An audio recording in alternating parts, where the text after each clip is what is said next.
بسم اللہ الرحمن الرحیم۔ توحید کا مطلب اللہ پر ایمان۔ عبادات ہوں یا ایمانیات، ان سب کا محور ایک ہی ہے اور وہ ہے توحید۔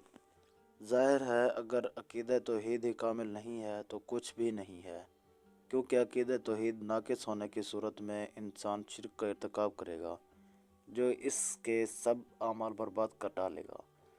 لہٰذا اس بات کو اچھی طرح سمجھ لینا چاہیے کہ ہمارا معبود، حاجت روا اور کارساز صرف ایک اللہ سبحانہ و تعالیٰ ہی ہیں۔ آسمانوں اور زمین میں اور جو کچھ ان دونوں کے درمیان ہے، سب کا حقیقی خالق، مالک اور وارث وہی ہے۔ وہی زندگی دیتا ہے، وہی موت دیتا ہے، وہی پالتا ہے، وہی ہنساتا ہے، وہی رلاتا ہے۔ رزق، اولاد، شفا، خوشیاں اور غم سب اسی کی طرف سے ہیں۔ کائنات کا ہر کام اس کے حکم سے ہے۔ وہی عالم الغیب ہے، وہی سمیع و بصیر ہے اور اپنی ذات کے اعتبار سے اپنے عرش پر مستوی ہے۔ وہ اپنے علم اور قدرت کے اعتبار سے انسان کی شہ رگ سے بھی قریب ہے۔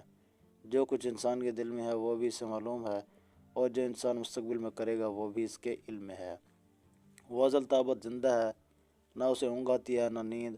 وہ یکتا ہے، بے نیاز ہے، نہ والد نہ مولود، اور کوئی اس کا ہم سفر نہیں۔ ہر متنفس کو مرنے کے بعد وہی زندہ کرے گا۔ وہ تو نور ہے دنیا میں، قیامت ہے جسے کوئی انسان دیکھ نہیں سکتا، مگر جنتیوں کو وہ اپنے دیدار کے ساتھ عطا فرمائے گا۔ وہ ہر چیز پر قادر ہے۔ وہ تو کسی چیز کو بس حکم دیتا ہے کہ ہو جا، اور وہ ہو جاتی ہے۔ کسی کو مجال نہیں کہ اس کے سامنے کسی کی سفارش کرے، مگر یہ کہ جسے اللہ خود سفارش کی اجازت عطا فرمائے اور اس سفارش کو پسند بھی کریں۔ وہ پاک ہے، اس کی ذات اور صفات میں کوئی بھی اس کا شریک نہیں۔ وہ وحدہ لا شریک ہے، داتا، آقا، مشکل کشا، غوث و دستگیر کوئی نہیں، بس اللہ تعالیٰ ہی تمام طاقتور کا مالک ہے۔ کائنات میں کوئی بھی چیز اسے عاجز نہیں کر سکتی، یہ عام فہم مگر اہم ترین باتیں جان لینے کے بعد بھی اگر کوئی شخص اللہ کی ذات، صفات، اختیارات میں کسی اور کو بھی شریک سمجھتا ہے، مثلا یہ کہ اللہ کے سوا کسی اور کو بھی سمیع و بصیر، یا اللہ کے سوا کسی اور کو مطلقاً غیب کا علم رکھتا ہے، یا یہ کہ اللہ کے سوا کوئی اور بھی حقیقی وارث، یا اللہ کے سوا کوئی اور بھی شفا دے سکتا ہے یا حاجت روا مشکل کشی کر سکتا ہے، تو بلا شبہ ایسا شخص شرک کا مرتکب ہے۔ فرمان الہی ہے کہ اگر اللہ تعالیٰ کے ساتھ اور بھی اس کے شریک ہوتے تو وہ ضرور عرش والے اللہ کی طرف سے راستہ ڈھونڈ نکالتے تاکہ کائنات میں جو اس کی حکومت ہے اس میں شریک ہو جائے۔ اور قرآن مجید میں یہ عقلی دلیل بھی ہے کہ اگر اللہ کے سوا اور بھی بہت سے الہ اور معبود ہوتے تو کائنات کا نظام درہم برہم ہو جاتا۔ مثلا ایک کا تصور مشرق سے نکلے گا جبکہ دوسرا اسے مغرب سے نکالے گا۔ حکم دیتا کسی مخلوق کی مجبوری تو یہ ہو سکتی کہ وہ اپنے بقائے نسل کے لیے اولاد پیدا کرے، مگر خالق کائنات کا یہ سٹے سرگز نہیں ہو سکتا۔ وہ تو مخلوقات جیسی جملہ ضرورتوں سے قطعاً بے نیاز ہے۔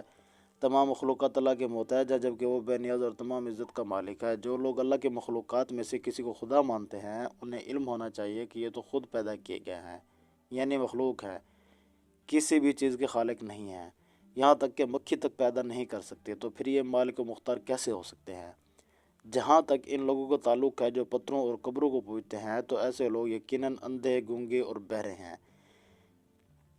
ان کے کفر کے سبب اللہ ان کے دلوں پر مہر لگا دی ہے، اب وہ ہدایت پر نہیں آ سکتے مگر یہ کہ اللہ چاہے۔ سائنس کے موجودہ دور میں اگر ایک باپ اپنے چھوٹے سے بچے کو یہ کہہ دے کہ بیٹا یہ جو پتھر کی مورتی ہے یہ خدا ہے اور یہ ساری چیزیں اس نے بنائی ہیں، تو وہ بے ساختہ ہنس پڑے گا اور سوچے گا کہ میرا باپ کیسی عجیب باتیں کر رہا ہے۔ لہٰذا انہیں چاہیے کہ اب بہت سے خداؤں کی رٹ چھوڑ دیں اور صرف اس وحدہ لا شریک یعنی ایک اللہ پر ایمان لے آئیں۔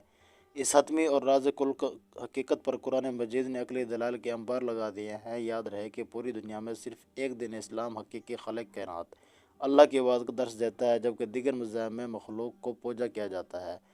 یہی وجہ ہے کہ اس حقیقت کو جان لینے کے بعد لوگ خود اسلام کی طرف کھینچے چلے آتے ہیں۔ شاید کہ اتر جائے تیرے دل میں یہ میری بات۔ اللہ تعالیٰ مجھے اور تمام مسلمانوں کو حق کہنے اور حق سمجھنے اور حق پر چلنے کی توفیق عطا فرمائے۔ آمین ثم آمین۔